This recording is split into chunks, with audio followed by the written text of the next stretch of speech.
Welcome back. In this video, let's do a simple exercise with if, else and elif. Before getting to the exercise, let's try and learn how to get a input from the user. Until now, we had been hard coding all this stuff. So we were saying I is equal to 2 or I is equal to 5. So we were hard coding all the values, but now let's try and get some input from the user. How do I get input from the user? Let's create a new Python file and find out. So right click, new Python file, and I would say input as the name of the file. And over here, what we want to do is we would want to get an input from the user. We would want to get input from the user and put it to a variable. The way we can do that is by saying value is equal to input. So input is one of the methods which is present in Python. I can call the input method with a prompt. I can say enter a value. What I'll do here is I'll print the value which was entered. So I'll say print you entered space value. Let's see what would happen when we run this. Run input. It's asking enter a value here. So I would say test. And it says you entered test. One of the things about whatever value it's being captured in here is the type of that specific thing. Let's see what the type of it is. So how can we do that? We can say print type of value. Let's see what would happen. Run this again. Test.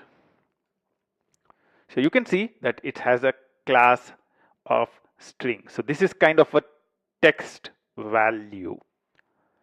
Let's run it again and enter a value. I'm entering numeric value 12. Let's see what would happen.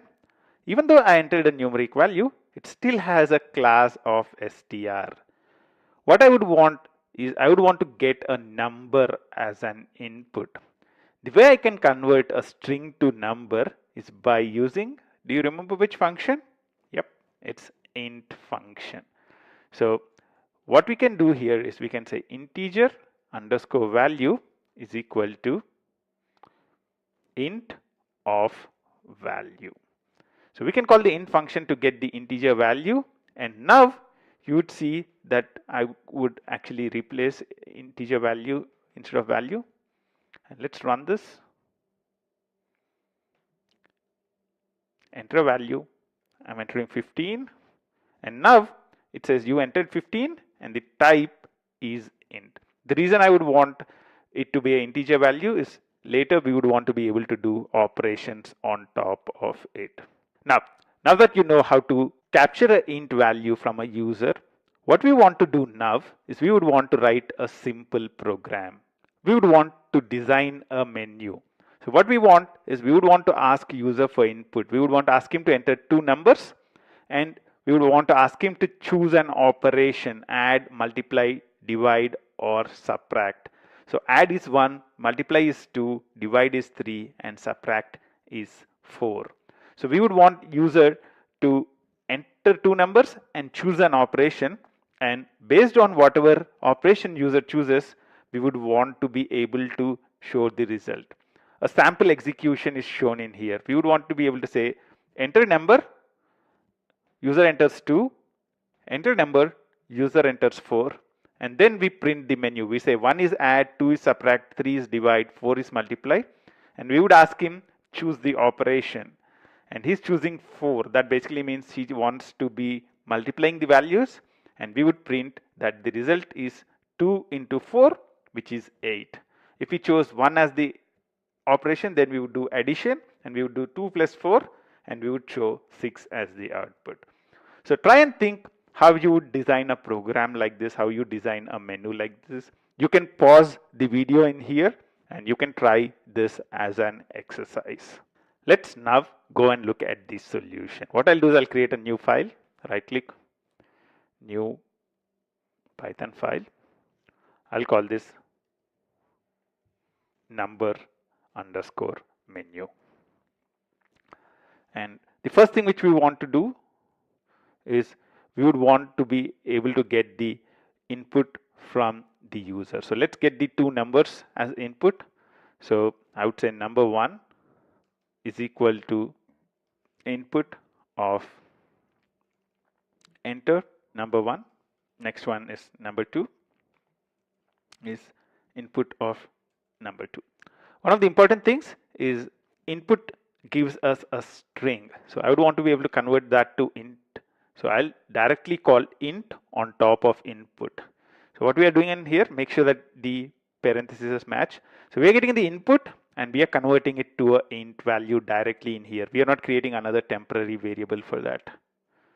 So what we are doing in here is number 1 is equal to int of input enter number 1. So once user enters a number, it's a string, it would be automatically converted to an int, and I'm taking it into number 1.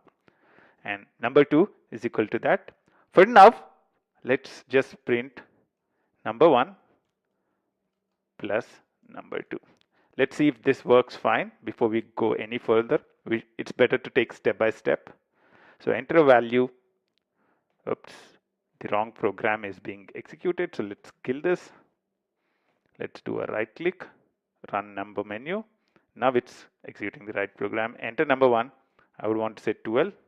Enter number 2, I would want to say 15. And it's printing 27. That's cool.